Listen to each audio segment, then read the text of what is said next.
11 দলের জোট থেকে ইসলামী আন্দোলন বেরিয়ে যাওয়ায় নির্বাচনে প্রভাব পড়বে না, তবে জোটের ভোট ব্যাংকে প্রভাব পড়বে বলে মনে করছেন রাজনৈতিক বিশ্লেষকরা। তারা বলেন, এককভাবে নির্বাচনে অংশ নিলে দলটির সাংগঠনিক শক্তির পরীক্ষা হতে পারে। ফরহাদ ইবনে মালেকের প্রতিবেদন। গেল 19 অক্টোবর সমমনা 8টি দলের সমন্বয়ে গঠিত জোটে সর্বশেষ যোগ দেয় এনসিপি, এবি পার্টি আর কর্নেল অলির এলডিপি। তফসিল ঘোষণার পর আসন সমঝোতা নিয়ে বারবার আলোচনা হলেও তা নিয়ে দ্বিধায় ছিল জোটের অন্যতম দল ইসলামী আন্দোলন।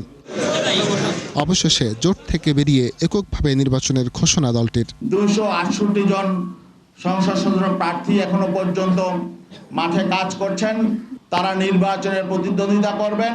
যদিও এই সিদ্ধান্তে নির্বাচনে কোনো প্রভাব দেখেন না বিশ্লেষকরা। প্রভাব পড়বে জোটের ভোট ব্যাংকেই। এককভাবে নির্বাচন করলে এটা তাদের কাছে দিতে পারে সংগঠনটা তৈরি হওয়ার ক্ষেত্রে, সংগঠনের শক্তিটা বৃদ্ধি করার ক্ষেত্রে। তবে জাতীয় রাজনীতিতে এটার কোনো, আমি অন্তত ক্ষতিকারক কিছু দেখছি না। কালার এক্সপার্ট, জর্জ স্যাপ এবং মাইল্ড অন হ্যান্ডস টেকনোলজি সমৃদ্ধ অরিক্স ক্রিস্টাল ওয়াশ আপনার লন্ড্রি এক্সপার্ট। এটা ক্ষতি হতে পারে ইসলামী দলগুলোর, যে ইসলামী দলগুলোর যে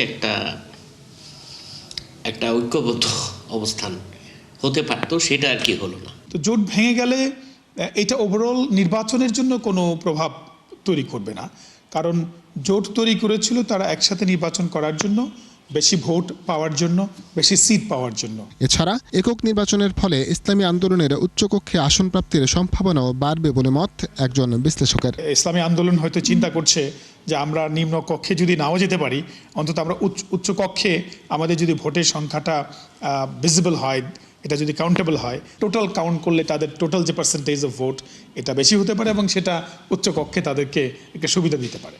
জোটের এই ভাঙনের ফলে ইসলামী দলগুলোর ঐক্যবদ্ধ হয়ে ভোটে লড়ার স্বপ্ন আর বাস্তবে রূপ না পাবারও সম্ভাবনা দেখেন তারা।